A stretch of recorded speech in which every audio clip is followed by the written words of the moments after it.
Commissioner?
Yeah, I was asked to be the one to look at. Okay, all right, perfect. Thanks.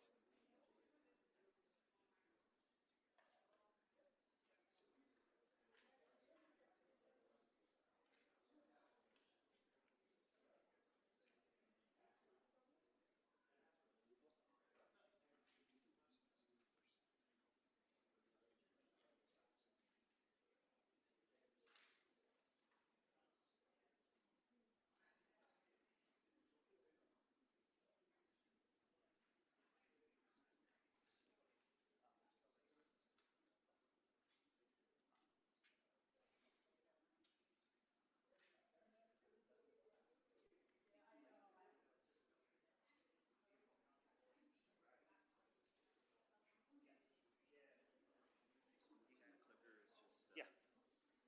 Okay, just here for the next one, Yep. or that one to go back. Thank you, sir.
Yep.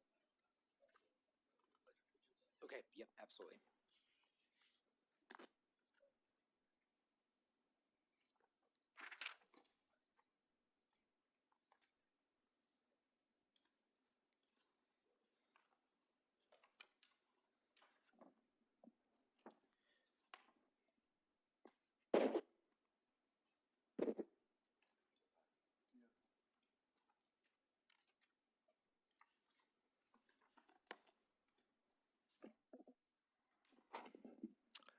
Okay, good evening, everyone. It is 5 o'clock. I want to welcome you to the Planning Commission meeting for the City of Victorville for September 10th, 2025. I'll call this meeting to order.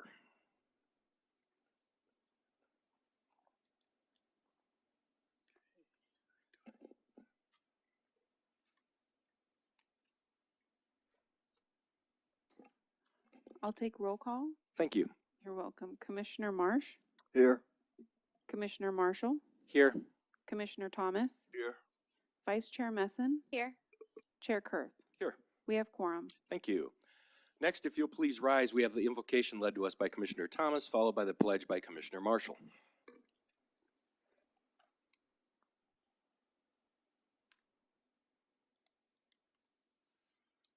If you'll bow your heads, please. Heavenly Father, we come to you this evening, Father, thanking you for your many blessings to this city. Father, we come with heavy hearts about the young man that was shot today. Father, please comfort that family, those children. And Father, please just have us come to some solution to all of that madness. And Father, we ask that you bless this city. Father, bless the council, the commissions, all of the committees working within this city, and give us a mind towards serving you and doing good for our fellow man. In Jesus' name I pray. Amen.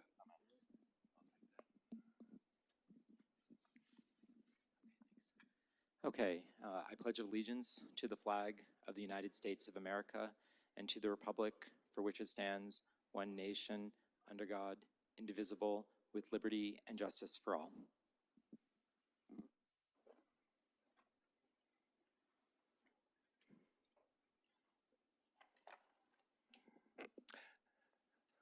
Next up, I'll open up the general public comment section. This is the time that anyone could speak to the commission on items that are not on tonight's agenda. Do we have any cards for public comment speakers? We have no cards for general public comment. Is there anyone here that would like to speak to us tonight for just general public comment? Okay, seeing no one, I will close the general public comments hearing. And that moves us on to item number 1. If we could have the staff report, please. Thank you, Mr. Chair. Associate Planner Mia Morgan authored this staff report, and he will be presenting this item.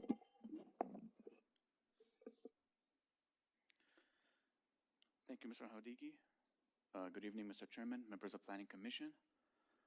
Item 1 is plan case number PLAN 24-00017. It is a site plan and a conditional use permit with an environmental exemption to allow for the development of a church on 2 vacant parcels totaling approximately 29,000 square feet and zoned C1 Commercial Neighborhood Service located at 15518 Village Drive. As proposed, the applicant is requesting approval to develop a church on 29,000 square foot project site. The development will include a 3,664 square foot church featuring a small assembly area, 1 classroom, an office, and related side and street improvements. The proposed development is planned to be completed in a single phase. This will include the construction of the church, parking lot area, landscaping, site lighting, and driveways, including a shared access driveway south of the property. Since the proposed church will occupy 2 separate vacant parcels, including parking area, landscaping, and both on-site and off-site improvements, a condition of approval has been added to require the merger of these parcels into a single lot. Site access will be provided through 2 driveways, the primary access along Calgo Lane and a secondary shared driveway at the southeast corner with the existing adjacent development. Landscaping is proposed throughout the site, including the entrances, parking lot, and along the building's frontage. This project requires a minimum of 29 parking spaces, and a total of 33 parking spaces have been provided, resulting in a surplus of 4 spaces, which exceeds the minimum code requirement. The architectural design of the church aligns with the city's commercial design guidelines and complements both the site and the surrounding area. The proposed church features modern architectural elements with standing seam roof, smooth finished stucco, stone veneer accents, window trims, tower element with varying heights and depth, and stained glass doors and windows. As conditioned, the proposal meets the requirements of the C1 Commercial Neighborhood Service outlined in Title 16 of the Development Code, including site design, entryway design, landscaping, building design, and architectural treatment. With that, staff recommends that the Planning Commission conduct a public hearing, receive testimony regarding the proposed project, and take the following action. Find the project categorically exempt under Section 153.32 of the California Environmental Quality Act. Adopt resolution number P-25-022 approving the conditional use permit portion of case number PLAN 24-00017, and adopt resolution number P-25-023 approving the site plan portion of case number PLAN 24-00017, subject to the attached conditions of approval. And that concludes my presentation. I'm available for any questions. Thank you. Thank you. Are there any questions from commission for regarding that staff report? Okay, seeing none, thank you.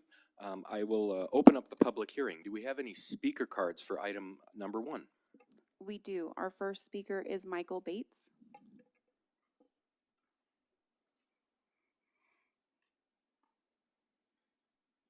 Welcome. Thank you. Good afternoon, everyone. My name is Michael Bates. I'm here, I'm representing the property owner for this project, and I just want to state that I appreciate all of the support that we receive from staff, and I thank you, Mina, for working with us. And we are definitely in agreement with staff's recommendation. We also agree with the fact that this new project is something that fits within the general plan and is a benefit to the community overall. And I just want to thank you all for your time. That's it for me. Thank you for your comments. Our next speaker is T.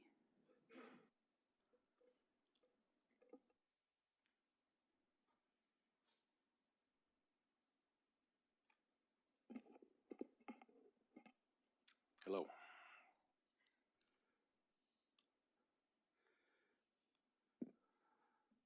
Well, good afternoon to the chair, distinguished members of the city council of our city of Victorville.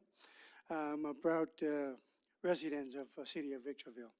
I stand before you all today because of the project that my good friends here has just put forth. We have been trying to build this church for the last 12 years. And finally, we were able to go to, hopefully in the dugout, be prepared to go to bed and start our project. I'm a retired Marine. I served 30 years. I figured that after 30 years in the Marine Corps, I would like to serve our God for the rest of my life. I am for this project. It is our project. And I know there's nobody here from the neighborhood. I was going to say to them, welcome. This is our church. It's not just my church. It's God's church, and you all can come and visit us. And I'm ecstatic standing before you all today, and I'm hoping that, that you all can approve this thing so we can move forth. And I want to thank you, all of you guys who are here, listening to my craziness, and hopefully good things will come after it. Thank you very much. It's an honor to be here. Thank you. Yeah. There are no additional speakers. Okay. And with that, I will close the public hearing on agenda item number 1. I'll bring it back to the commission for a determination.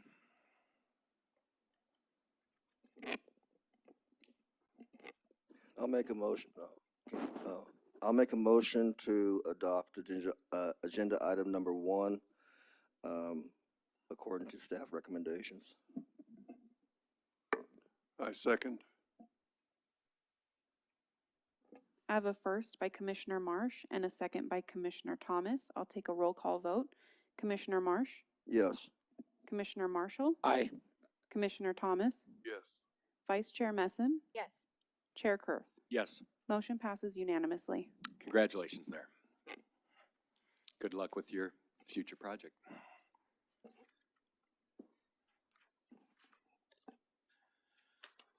That moves us on to agenda item number 2. It looks like there's a request for continuance. However, I'll ask staff if they have any more further information on this item before we move forward.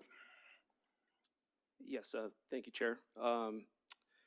Chairman, fellow commissioners, item number 2 is continuance request for plan case PLAN 24-00024, which is a site plan with an addendum to a previously certified EIR to allow for the development of a multi-tenant commercial retail center, a conditional use permit to allow for the development of a car wash, a conditional use permit to allow for the development of a fuel station, and a conditional use permit for off-site alcohol sales on an undeveloped 30-acre project site zoned civic commercial within the city's civic center community sustainability plan. The project is an expansion to the existing Desert Sky Plaza commercial shopping center. It's currently anchored by Home Depot. The expansion is comprised of 11 new commercial buildings totaling approximately 311,000 square feet, of which 148,000 square feet of the development is slated to be a Target retail store. The remainder of the approximately 162,000 square feet is to be developed for various retail, restaurant, and service uses. The development will include 3 major retail units, 3 restaurants with drive-through service, 4 pad buildings, a car wash, bank with drive-through, and a fuel station with a convenience store. As noted in the late edition memo presented to the Commission this evening, the applicant has requested a continuance of this item to the next available Planning Commission meeting, which is currently scheduled for October 8th of 2025. This continuance has been requested to afford the applicant and the team additional time to evaluate the conditions of approval and more specifically the conditions pertaining to the annexation into the city's CFD. Staff supports the applicant's request and recommends that the Planning Commission conduct a public hearing, receive testimony regarding the proposed project, and leave the public hearing open and continue this item to the October 8th, 2025 Planning Commission meeting. Staff and the project's applicant are available should the Planning Commission have any questions. Thank you. Any questions for staff? I do have quite a few questions, but they can wait until if that's continued. So, thank you. Okay. Yeah. Even though this is a request for a continuance, this is an agendized item, so I will go ahead and open up the public hearing for testimony. Do we have any speaker cards? We do not. Okay. Oh, we do have one individual. If you could give us your name and information, please. Your name and Good afternoon, Commissioners. My name is Greg Kwan from RY Properties here on behalf of the applicant. First, I'd just like to say thank you to the staff. They've been working really hard with us in trying to get this project forward and to this point. And on behalf of the development team and the ownership, it's greatly appreciated for all your efforts. As Travis had mentioned, that we are requesting a continuance until the October 8th Planning Commission meeting so that we can better basically work with our tenants on the CFD issue so they can better understand it and approve it with as tenants in our shopping center. So, okay. Thank you. Okay, thank you. Then if there's no one else, then I will, I'll close the public, nope, I'll leave the public hearing open, and then I'll make a motion to continue this item to the October 8th, 2025 Planning Commission meeting. I second. I have a first by Chair Kurth and a second by Commissioner Thomas. I'll take a roll call vote. Commissioner Marsh? Yes. Commissioner Marshall? Aye. Commissioner Thomas? Aye. Vice Chair Messon? Yes. Chair Kurth? Yes. Motion passes unanimously. Thank you. Moves us on to number 3, which is also a request for continuance as well. Staff, please. Thank you, Mr. Chair. Senior Planner Daisy Kawasaki is author of this item, and she can provide an update as to the continuance request. Thank you. Thank you. Thank you, Mr. Chair and members of the Commission. Item number 3 is a proposed code amendment to the Victorville Municipal Code that introduces new and updated land use allowances and development standards related to state mandated housing types, along with provisions for associated ministerial map approvals. At this time, staff is continuing to work through revisions to the draft resolution included in tonight's agenda. In coordination with the city attorney, adjustments are being made to ensure the document complies with applicable state housing laws and is legally defensible should it be adopted.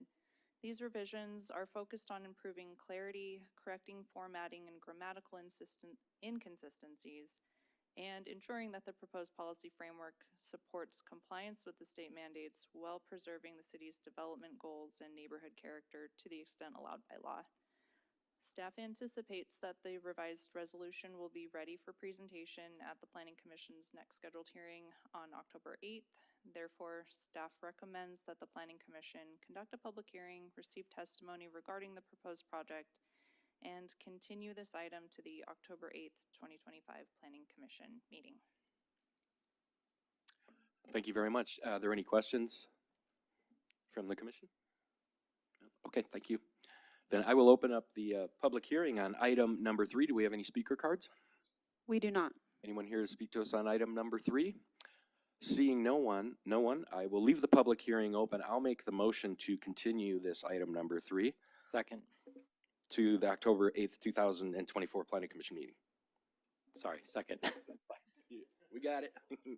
I have a first by Chair Kurth and a second by Commissioner Marshall. I'll take a roll call vote. Commissioner Marsh? Yes. Commissioner Marshall? Aye. Commissioner Thomas? Aye. Vice Chair Messon? Yes. Chair Kurth? Yes, and did Motion. I read that as October 24th? If I did, 2024, because that's what was written here. I would like to amend that to 2025.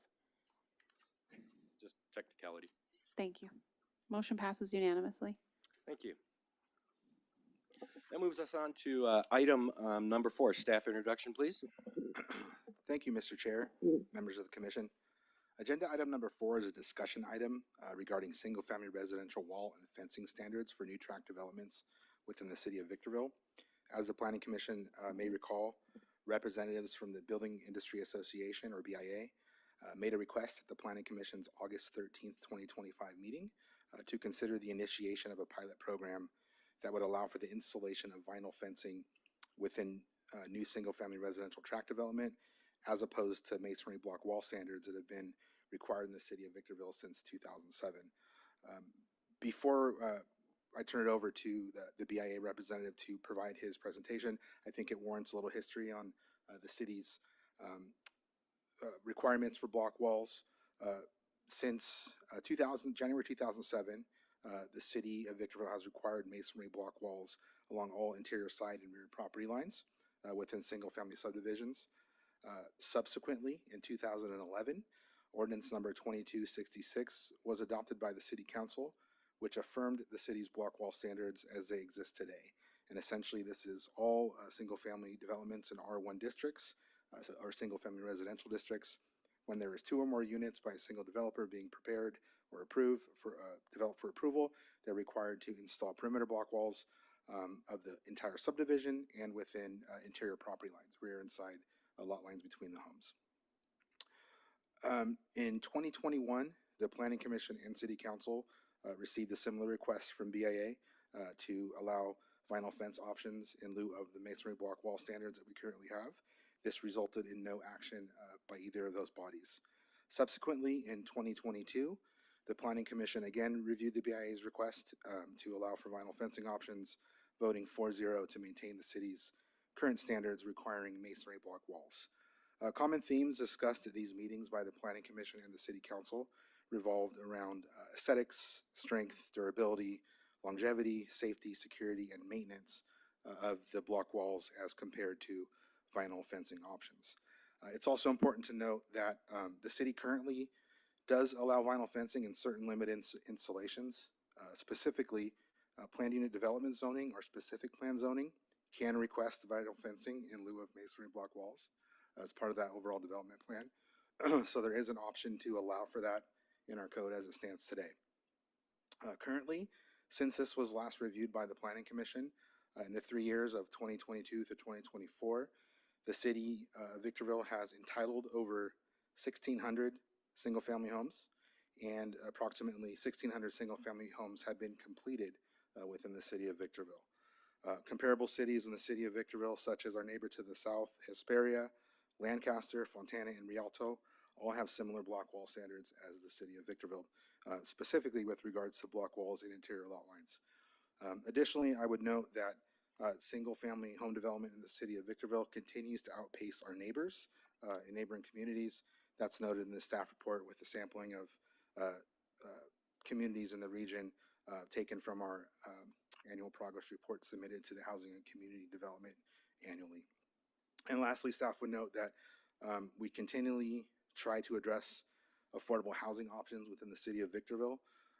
Recently, the Planning Commission and City Council adopted overlay districts within the General Plan and Zoning Ordinance that allows increased density for single-family developments.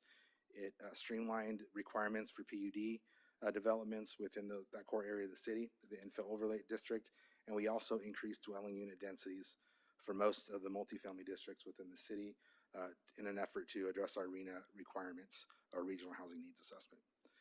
So with that, I haven't provided a recommendation for the Planning Commission at this time. No action is required to maintain the current municipal code wall and fence standards as they exist today. And with that being said, I will turn it over to Carlos Rodriguez with the BIA, who has a presentation available for the Planning Commission. Okay. And before we get into that, thank you for the initial presentation. Are there any initial questions from staff? For the staff. Also, before we get too deep into this, I would like to take care of any kind of disclosures, ex parte disclosures. I have a feeling some of us went out and met the applicant, the BIA, and some of the building members on site. So I'd like to say that I did attend that meeting. They were kind enough to just show me basically the information that we have in our staff report tonight. And there was no talk of decision-making at that time. Does anybody else would like to disclose that they did the same? I also would like to disclose the same, similar to the chair. Nothing was disclosed of any type of decision-making, but was able to see the location. I visited the site also, and that was really about it. Same here. Fact-finding, no decision. And lastly, I visited the site as well. Excuse me, no decision-making was talked about, just showing us the product.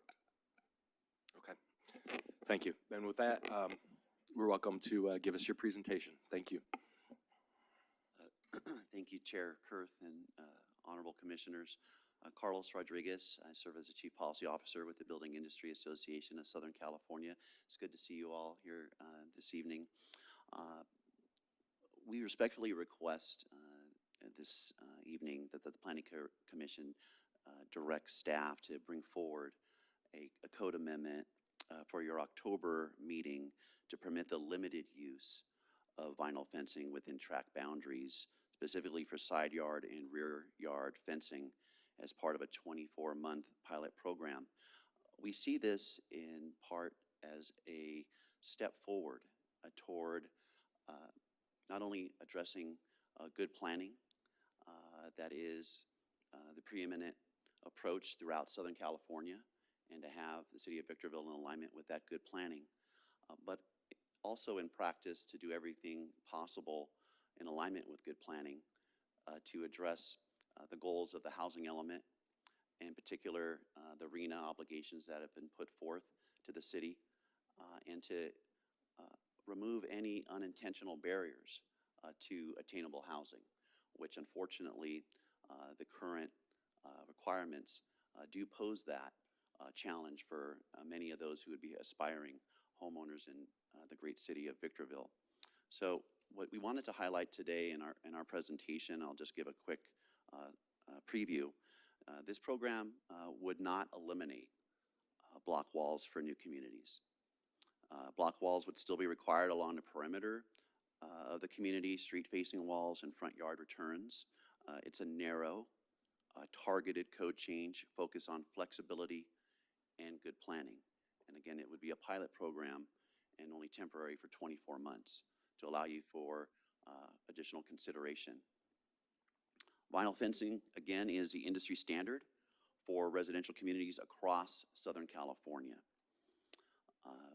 Respectfully, City of Victorville and a few others that were highlighted today are the exception to the rule. And we would like to have the opportunity, absent the PUD options to pursue this pilot across all residential development in your great city. This would be the same type of vinyl fencing, but also enhanced. The typical type of vinyl fencing would be available in homes throughout Southern California in price ranges upwards of $2 million. So again, we're not wanting to cut corners at all. We want to bring great quality in alignment with great planning for your consideration. We propose an enhanced hybrid product with steel reinforced posts, concrete footings, and the strength to withstand winds upwards to 95 miles an hour. It also includes UV protections, weathering performance, and will not rust, rot, splinter, or require painting. It'll also ensure a long-term aesthetic appeal and low maintenance for homeowners.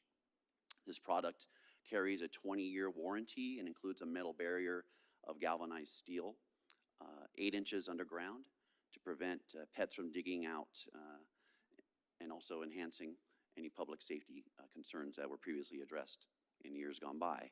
From a planning perspective, again, this proposal allows the city to test a high-quality, proven product over decades while maintaining community design standards. From a housing perspective as well, it can reduce construction costs by upwards to $13,000 per home. And this is an important distinction because it gives the home building industry greater flexibility to reinvest those savings in incentives and improve affordability and help more families achieve home ownership in Victorville. We believe this pilot program, it's innovative, balanced approach. It maintains visual consistency, enhances durability, improves homeowner satisfaction, and supports the city's goals of increasing attainable housing. We respectfully request your support to direct staff to bring back a code amendment for your consideration in October, and we have a brief presentation prepared with further details and look forward to answering any questions. We do appreciate the time that you took to come out and look at the product. It would be hard for us to bring the vinyl fence here, so appreciate that opportunity to provide you information. And also, I'd be remiss before I turn it over to Jennifer Chung with Pacific Communities to lead our presentation to thank Chair Kurth for your years of distinguished service. As I understand, tonight is your last meeting. So thank you again for your service, and we appreciate that and your consideration collectively. Thank you. Thanks. And I'll turn it over to Jennifer Chung. Thanks. Hope I don't break your screen here. So should I just start it? Okay. Oh, sorry. Oops. Okay, I'm just going through the whole thing. So if I could go backwards. Ta-da! It's all done. Yeah. Okay, sorry. Thanks again for letting us present tonight. As you know, we're presenting the proposed vinyl fence pilot program. It's a program specifically designed in response to feedback from staff, council, and this planning commission from a few years ago. Let's see. Oh, well, again, ruining it. Vinyl fencing has been widely used throughout Southern California for decades, and with good reason. It's durable, able to withstand the elements with long warranties. It's consumer-friendly, easy to maintain, repair, and customize. It's the industry standard for the residential fencing in much of the region. And importantly, as Carlos touched on, it's affordable, lowering costs and helping us make home ownership more attainable. We know that the concerns have been raised in Victorville regarding strength, durability, wind, and animal control. In response, our builders, together with our vendor partners, have upgraded the product specifically for Victorville. This is not your off-the-shelf vinyl fence. It is engineered to meet your concerns. First, we've added structural metal inserts inside the posts, the top rail, and the bottom rail. This reinforcement allows the fencing to withstand winds of 95 miles per hour or more. There you go. Second, we've increased rigidity by narrowing panel widths from 8 feet to 6 feet on center and deepening footings. This reduces the flex and ensures stronger structural performance. Third, we've introduced a solution unique to Victorville, a galvanized metal barrier below grade. It's invisible above ground, but extends 8 inches deep to prevent pets from digging under fences and escaping. It's important to note all public-facing walls remain block construction. Perimeter walls, front yard returns, and end-of-street side yard walls remain block. Vinyl fencing will only be used in side yards and rear yards within the tracks, and this ensures consistency where the community sees it the most. Here you can see how vinyl fencing is applied within a tract, limited to non-public frontages. As you can see, the block walls shown in blue are still in all public-facing areas, the perimeter, the house returns, and the end lots. These next slides highlight real-life examples of the application we are proposing here in Victorville. This community in Lancaster, Pacific Lily, uses vinyl fencing successfully for rear and side yards, with block walls still used at all public-facing frontages. This is what you can expect to see in a new community. Similarly, these homes in Pacific Crest and Hesperia show how vinyl can be used in tracks while maintaining a high-quality appearance. From the front, you see the block returns with the vinyl gates. And from the rear, you can see that the rear and side yards have vinyl and how that would look in your community. These photos demonstrate what residents in Victorville could expect: durable, attractive, and consistent fencing that blends seamlessly with block perimeters. As you can see, vinyl fencing is already the industry standard across Southern California. Cities like Palmdale, Ontario, Rancho Cucamonga, Riverside, and San Bernardino, among many others, have embraced this solution, proving its durability and community acceptance. Victorville has the opportunity to adopt a stronger, enhanced version that has been designed specifically for local conditions. At this time, I'd like to introduce Tim Roberts with LGI, who will walk us through the remaining slides. Good evening, Commissioners. Good news is we only have one slide left, so it won't be long. Tim Roberts with LGI Homes. LGI is a publicly traded home builder based in Houston, Texas, and when we came to Southern California, we planted our flag right here in Victorville in 2019. We are 3 closings away from closing out our Desert Willow Village project, which is 265 of the units that was mentioned that have been built in the last several years. Several years ago, we were doing 6 to 8 sales and closings per month.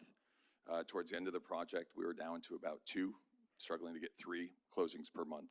And that all comes to the affordability side of things. We believe that Jennifer has just presented a very strong product that meets the concerns of vinyl fencing. We believe it's good community planning, and it's been demonstrated throughout other cities throughout Southern California. Outside of it being good community planning, we can't ignore the fact that it's built upon economics of affordability and home ownership. As Jennifer mentioned, the prototype that we're looking at now is an enhanced version of vinyl fence, but we believe that even at that enhanced version, this product will save $6,000 to $13,000 per home in construction costs to builders. Us builders, as we struggle to get more and more homeowners into their homes, the obstacle we face is affordability. Mortgage rates, as you all know, are stubbornly high. Land values aren't going down despite what we wish. These type of savings allow us builders to find more and more creative ways to get more people into homes. We want to get back to selling 6 to 8 homes per month per community instead of the 2. Those savings allow us to buy down rates to more affordable, 3%, 4%, 5.25%. Those type programs are commonly being offered through public home builders. Allows us to give more incentives and cover more closing costs, and it also allows us to lower sales price. So with those considerations, we believe that the planning side of things are good, but we don't believe that we can ignore the economics, and we ask for your consideration for good planning to allow us to continue over the next couple of years to demonstrate the quality of that product while we get more and more homeowners into this great city. And with that, I believe we have one more slide. Oh, I've got the clicker, don't I? I apologize. Yeah, I think staff has presented the fact that a do-nothing approach will allow the current code to stay in place, but we're requesting the commission to advance this one further step without necessarily maybe making a commitment, but we're asking the commission to recommend to staff a red line to city code for your consideration at next month's meeting. At that time, you would have a chance to review that code and make a final decision on this program. And with that, I think we can take any questions. Yeah, the public hearing is open now. Does the commission have any questions based on this presentation that they kindly just gave us? I have one quick question.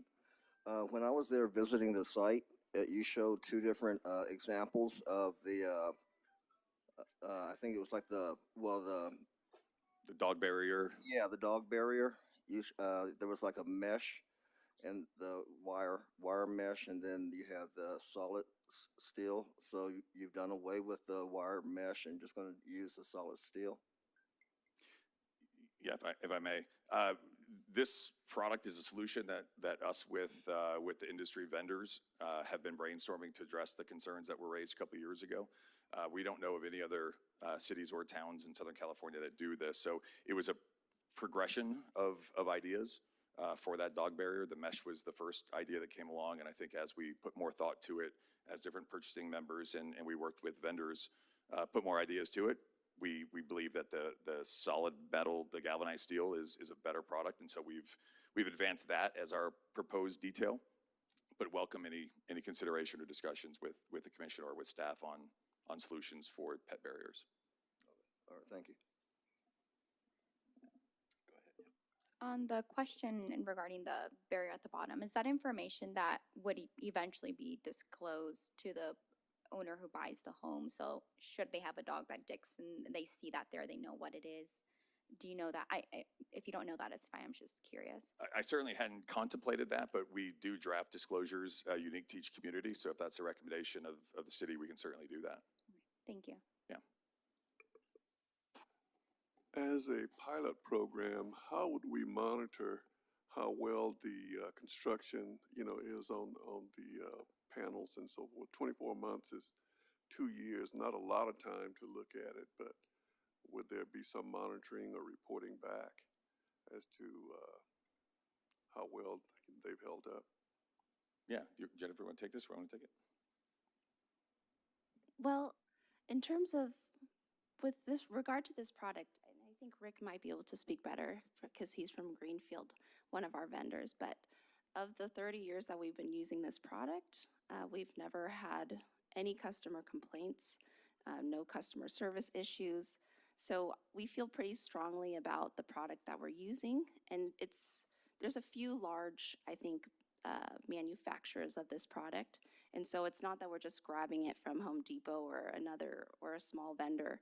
These are all nationwide manufacturers of this product. And I don't know if Rick wants to speak to it a little bit, but if you have further questions about the product itself, he's here to answer questions.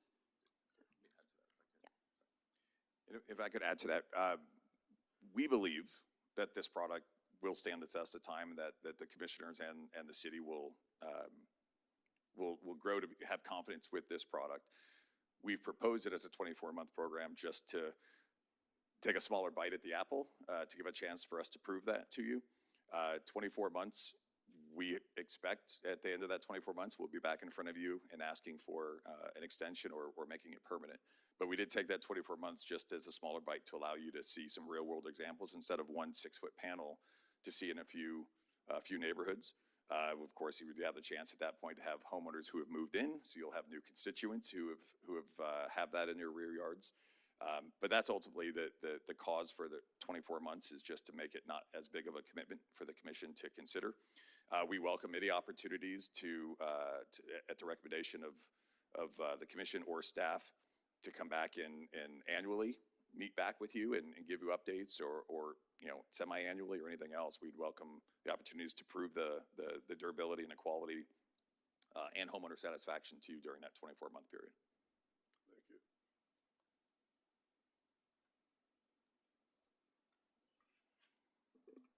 Okay, thank you very much. Thank you.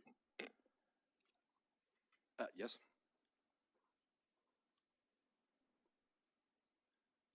I would just say in closing, California homes are among the most resilient, water efficient, and energy efficient in the nation. We're very proud as an industry to build arguably the best housing stock in the nation.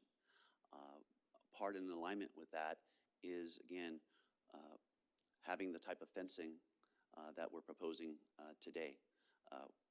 In addition, it's an enhancement as well. We, again, would appreciate your consideration for this trial opportunity. Again, it is in alignment with most of Southern California. And again, we'd be remiss if we didn't highlight this is, in our view, one part of a good step forward to removing barriers to housing attainability, as we are still in housing, actually a dire housing shortage that is not Victorville centric by any means. It's across the high desert, San Bernardino County, Southern California, and the Golden State. And so these types of low-hanging fruit, good policy opportunities are really the type of solutions that enable us to do everything we possibly can to ensure there are opportunities to have not only the most outstanding housing stock in Victorville, but also attainable. So thank you for your consideration, and we appreciate any questions that you might have. We're glad to take that. Thank you. Thank you.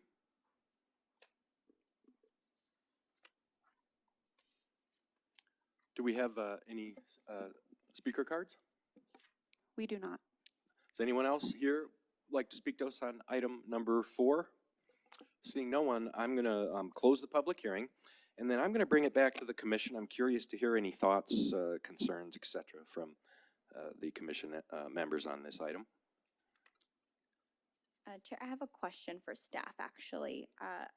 Given that it's a 24-month pilot program, how would that work with recently approved developments? Would it apply to that? Would it not? Would it be something new that comes through? How does staff see the pilot program in that sense? Thank you, Commissioner Messin. I think that the first step in this process, as noted in the staff report, should the Planning Commission make a consideration here, we actually, before we can draft the code amendment, the Planning Commission has to formally resolve via resolution to direct staff to initiate that code amendment. So the October 8th meeting wouldn't be a meeting where we could actually consider something. Our code, noted in the staff report, is section 16-2.01.020. They would, if the Planning Commission were to direct staff to draft such a resolution, I would anticipate that there would be parameters that the Planning Commission would set in terms of items like that, which would then initiate the code amendment process and initiate staff to draft something that would clarify things such as you noted. But any action does first require the Planning Commission to direct staff to first draft the resolution just to initiate the amendment process without drafting the code itself, should that be considered.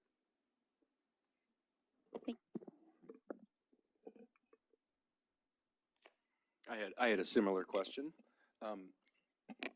Even though I won't be here for that, to look at that resolution, when that does happen, looking further out, assuming the commission tonight directed to take a look at a draft, assuming that went through, at the 24 months of the pilot, at the 24-month point, I'm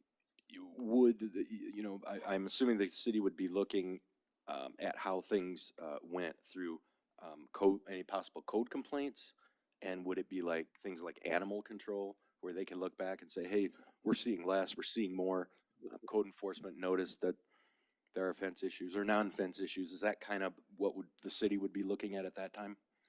Thank you, Mr. Chair. Absolutely. If that were something that we were directed to do, we would take into account all those different types of items, security features, whether it be complaints with animals. We would look at durability. Obviously, masonry wall doesn't burn, but vinyl does. So we would look at if there was any fires, where there was any security issues or safety issues with regards to things like that. I know there was a noted warranty. I don't know that warranties require installation of panels. I believe typically, and from our historical research on these items, when they were presented before, the warranties cover the material and they stick with the first homeowner.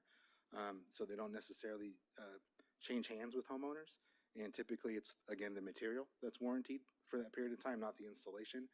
So I believe homeowners in homes are still on the hook at some level to install those panels, even if they are under warranty, and take that cost, whereas that's not an issue with a block wall. Those are types of things we would look at. We'd be all inclusive if we were directed to do such, to really give the Planning Commission and the City Council the best gauge of all those concerns and notes that were raised with regards to aesthetics, durability, safety, security, so on and so forth, that were discussed throughout the previous attempts to adjust our code, which ultimately did not proceed. And one more on that same similar note, in that same scenario, but at the point of the building of the fence of the home, I assume it would be included in the building department's final inspection when it comes to the underground metal inserts under these fences, which will be under the dirt. The building department would, during final, verify that is there and built correctly, according to plan. Yes, correct. If there was a plan that showed something installed in conjunction with the footing, a footing inspection of such wall would ensure that all the materials are there per plan.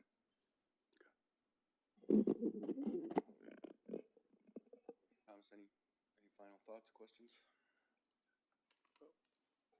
Just one yesterday, and yesterday, I guess, day before when I met with you, I asked a question about all the builders coming in that would be using this vinyl fencing. Would they be using the same product, the 8-foot with the metal on the bottom, 2 feet buried below? Would they all have to use that? Okay.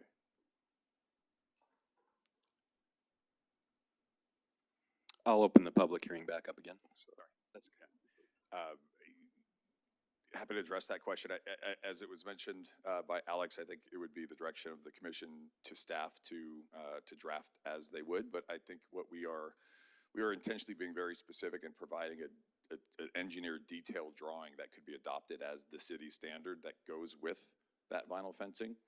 So it could be the only thing allowed would be something like that: the reinforced metal inserts, the cross brace, the deepened footings, the 6-foot span. If that's the detail that we hope that we have sought, we hope that we've addressed all previous concerns in the years past, that standard could be adopted in the vinyl fence ordinance to make that the only thing that's allowed. So no other builders could come in and do something different. Okay. And that would be all for all new construction. Correct. Thank you. Anything else, gentlemen?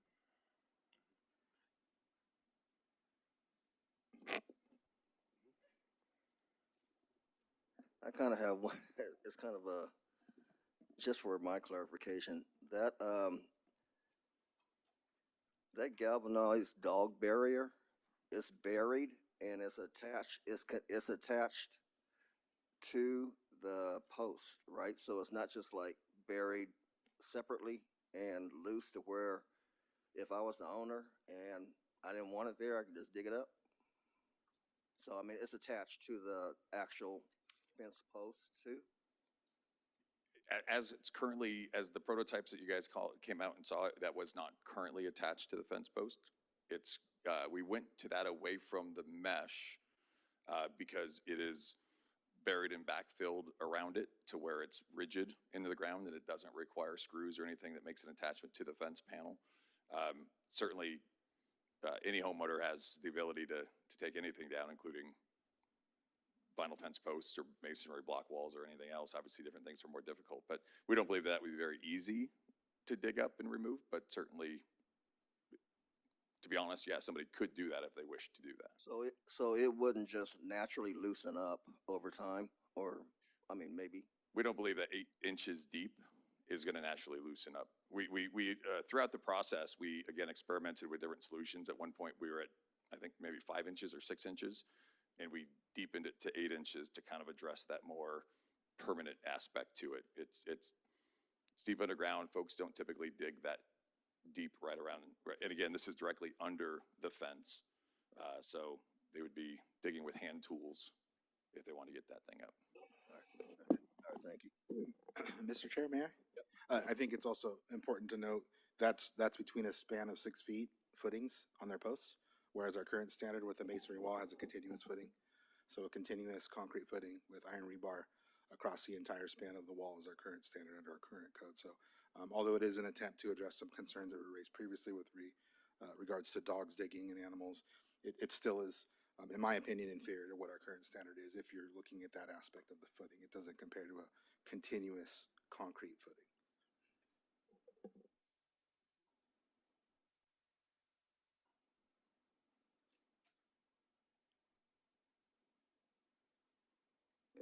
Just for my information, how deep is so with the current mason walls, like how deep is the current concrete footing? Like how deep does it go?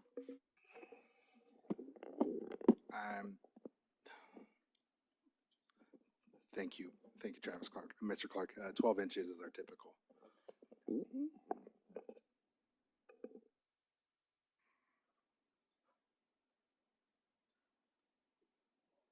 Yes. Commissioner, if I may speak on behalf of my colleagues, the dog barrier is a work in progress to address the dog concerns. As I mentioned, no other cities in Southern California have this concern. If the depth of the galvanized steel, the rigidity of it, if the comparison to a structural engineered footing of a masonry block wall is the comparison, there are other options we can propose. One idea that has been discussed with our various vendors is instead of a sheet metal, we can just shoot concrete. We can just dig a continuous trench through there and fill it with concrete. I don't personally know that adds any value, but if it's to address the concerns of somebody removing that sheet metal, or if there's concerns of comparison to a structurally engineered footing of a masonry block wall, we could certainly entertain, continue to progress ideas with the recommendation of the commission, including filling a slot trench from reinforced footing to reinforced footing with concrete. Yes. On that subject, as far as cost, so what would be the difference? I mean, because right now you're talking about 6,000 to 13,000 savings, or potential savings. So if you did a continuous concrete barrier, what would be would it cut into the savings by a lot, or would it extend it, or? So that range from 6 to 13, when we first started this discussion, it was more like 13. If we did the same vinyl detail, that's acceptable throughout Southern California, where we were in the kind of a $13,000 range. As we continue to add components to address concerns, that savings comes down. I don't believe in our preliminary discussions with our purchasing managers that the concrete would add much cost different than the sheet metal. We think it's be about the same. So I don't think we would change our range. It's probably still 6,000 to 13,000 savings. We don't believe that the concrete would cost much different than the sheet metal insert. Is that fair? Yeah. Yes. Okay. Just to that point, are there other cities that require the concrete as a base for vinyl, or that you know of? Yeah, we don't know of any other city that requires that. And this is not maybe to your question, but to add a little more color, the mesh, the first prototype that you saw was our first questioning of the fence vendors, our contractors who install this. And this is a product that I was told is put in some places like Santa Clarita, where you're up against the hillside and you've got snakes and you've got rodents that come into rear yards.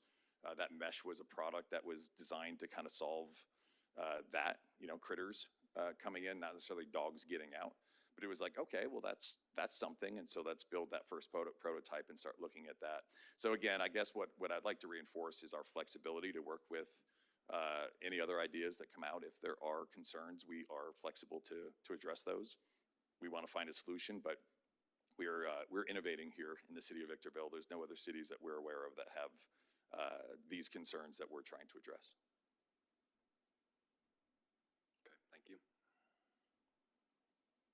I have a question for staff. So if we were to direct staff to draft a resolution in that, could we ask to have comparisons of what we currently have, the pilot program they're offering, and durability, lifelong, I guess, how long it will last, it holds to wind, fire? Is that something that we would be able to do in that resolution? Thank you, Commissioner Messin. That would be absolutely something that within that resolution, you could direct staff to look into those types of concerns, and look to set standards and parameters and anything that came back before you for consideration of an actual code amendment. It's somewhat of a double-edged sword in terms of timing. 2 years is a very short time in the life of a wall. And I don't know that that's an apples to apples comparison. The other side to that is the longer a pilot program goes on, the more alternative materials you have installed. And taking into account the thousands of lots we've approved and developed since 2007 that have built to this standard, it becomes kind of again, a two-edged sword there, where we have to consider the length of the pilot program, how many homes could potentially be built, and then compare that to the amount of homes that have been built under the current standard who have developed. Developers are aware of this from the pre-submittal stage before a tract is even approved by the Planning Commission in its mapped out form. These standards are written in our pre-submittal stage from the very beginning. To our knowledge, and when we look at the data, this hasn't slowed down our housing development. Understanding there's benefits to the development community and changing the standards, but the data that we see hasn't stopped us from being a leader in housing development in the city of Victorville. If it was something the commission considered, another alternative that they could direct staff to research is applicability. Perhaps if that was something that when we came back, if that's the direction that we received tonight, there's alternatives where maybe it's not all new development. Perhaps it's only applicable to half-built tracts that already had perimeter block walls and wood side fences in lieu of all new development. Meaning new tracts could, that are brand new, that haven't been developed at all, would maintain our current standard as tracts have since 2007. But tracts that were half-built that kind of got stuck in the recession, that maybe they had perimeter walls and they had wood fences between property lines and rear yards, which we do have a number of in the city. Perhaps there's options there to, as a middle ground, to allow that pilot program for us to address options such as that in lieu of everything. But those are all things that, depending on Planning Commission direction to staff, if we are to come back with something, those are all standards and options we could provide you that then could be incorporated into an ordinance that subsequently directs us, a resolution that subsequently directs us to draft something to the liking of the Planning Commission. Thank you.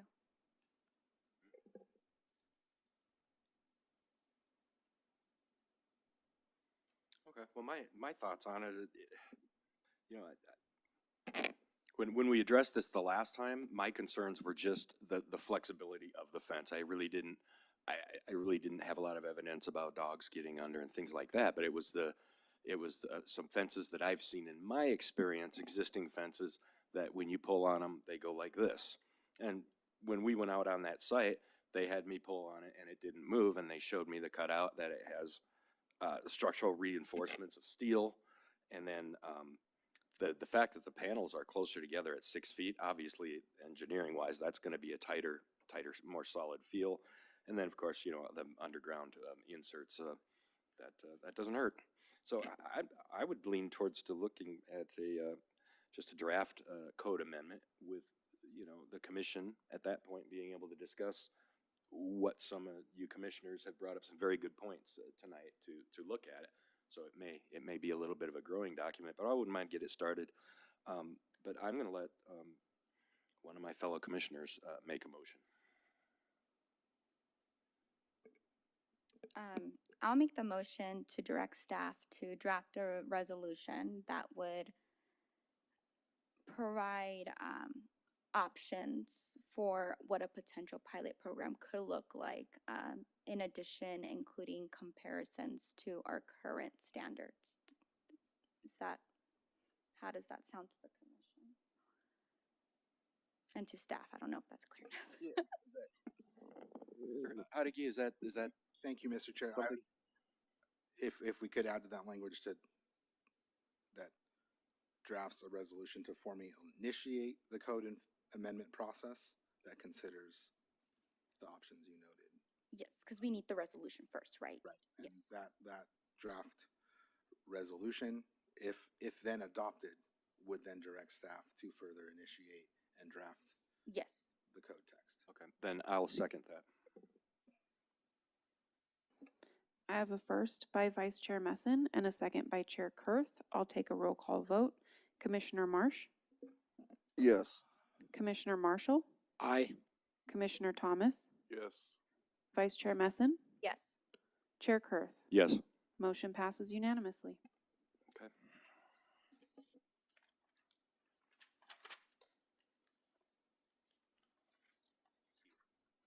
Thank you all. And it's understood that it'll be coming back and there'll be a resolution and over time. Okay. Thank you.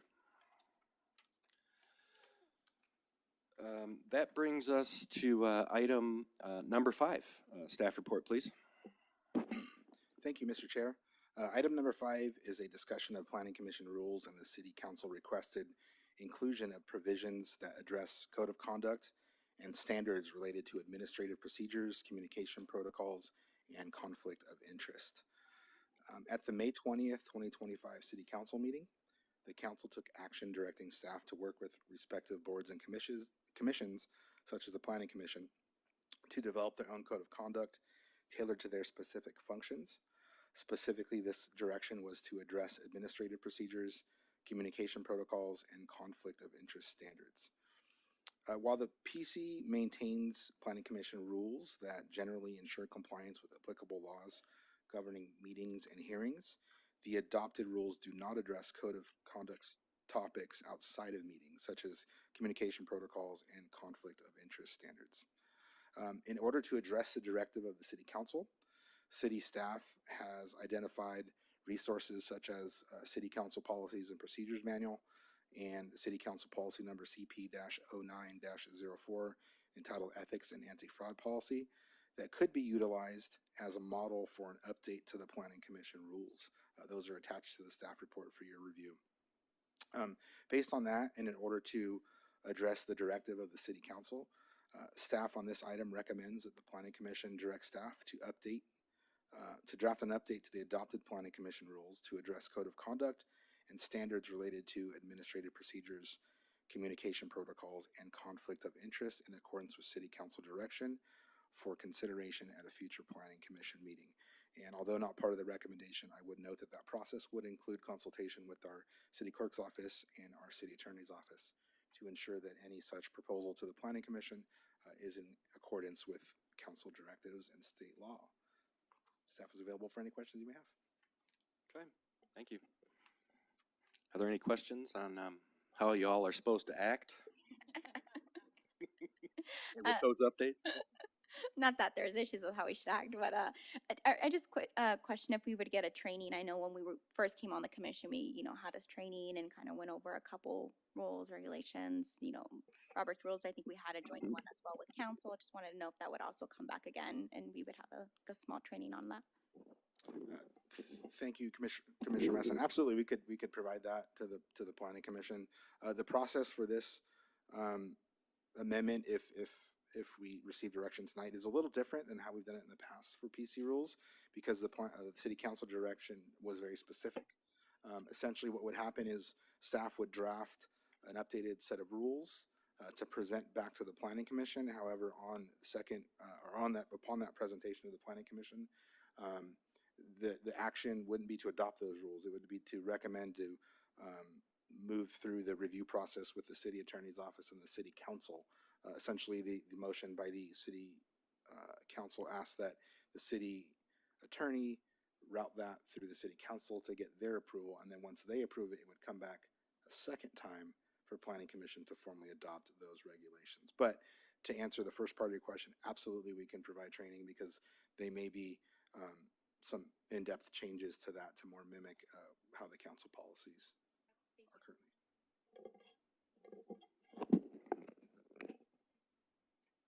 Okay, I'll open the public hearing. Is there any speaker cards for item number 5? There are not. And if no one's here to speak to us on number 5, then I will close the public hearing on number 5, and I'll bring it back to the commission for a recommendation and a vote. I move for approval of staff's recommendation. Second. I have a first by Commissioner Thomas and a second by Commissioner Marshall. I'll take a roll call vote. Commissioner Marsh, Yes. Commissioner Marshall, Yes. Commissioner Thomas, Yes. Vice Chair Messon, Chair Kurth. Yes. Motion passes unanimously. Thank you. And then with that, that finalizes this. Any final reports from commission members? We can start with Commissioner Thomas. Anything? No, don't have anything. Thank you. Commissioner Messon? Sorry, my mic wasn't working. No, just thank you to staff. I know it was a huge packet and also look forward to some of the things that are going to be coming back. Great, thanks. Thank you. Commissioner Marsh? No, I don't have anything. And Commissioner Marshall? Me neither. Okay, I would like to, since this is the last thing I'll do, if you'll allow me, I just wanted to read my resignation letter that I did put into the city a few days ago since our last meeting, if that's okay with y'all. And what I wrote was, Dear fellow commissioners, city council, city staff, and Victorville community. It is with a heavy heart and profound gratitude that I announce my resignation from the City of Victorville Planning Commission effective upon the conclusion of September 10th, 2025, tonight's Planning Commission meeting. After nearly 24 years of service on this esteemed body, I find myself at a bittersweet moment due to a personal move that places me outside of the city limits, making me ineligible to continue in this role. For almost 2.5 decades, I've had the privilege of contributing to the growth and vitality of Victorville, a place that I've called home since my arrival at George Air Force Base in 1985. It's been a pleasure to work with such dedicated city employees whose professionalism and commitment have truly been inspiring. And it's been an honor to serve alongside my fellow commissioners. I'm proud of the work we've accomplished together, addressing a wide array of planning matters, with each agenda item being an opportunity to serve and enhance the planned growth of Victorville. I will carry with me countless memories of the relationships I've built with the city staff, with developers, community members that have enriched my life and underscored the importance of collaboration in public service. I extend my heartfelt thanks to the City Council for entrusting me with this responsibility, to the city staff for their unwavering support and expertise, and to the residents and businesses of Victorville for allowing me to serve you. I may be stepping away from this role, but my commercial real estate business remains firmly rooted in Victorville, and I look forward to continuing to work with the city in this capacity, contributing to our community's growth. Thanks, it's been fun.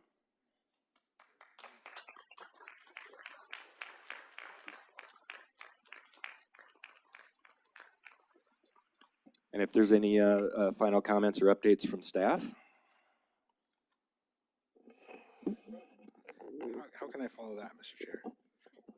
Thank you for Just tell us what's coming up in the city, parks, concerts, all the fun stuff.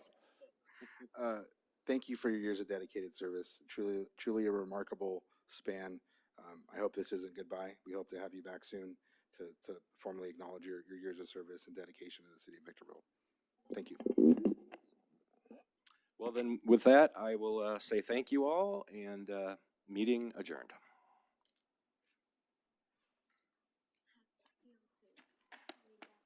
I hate it. I don't like it. I don't like it. Oh, thanks. Best to you and your family. Thank you very much. Appreciate you. You're welcome.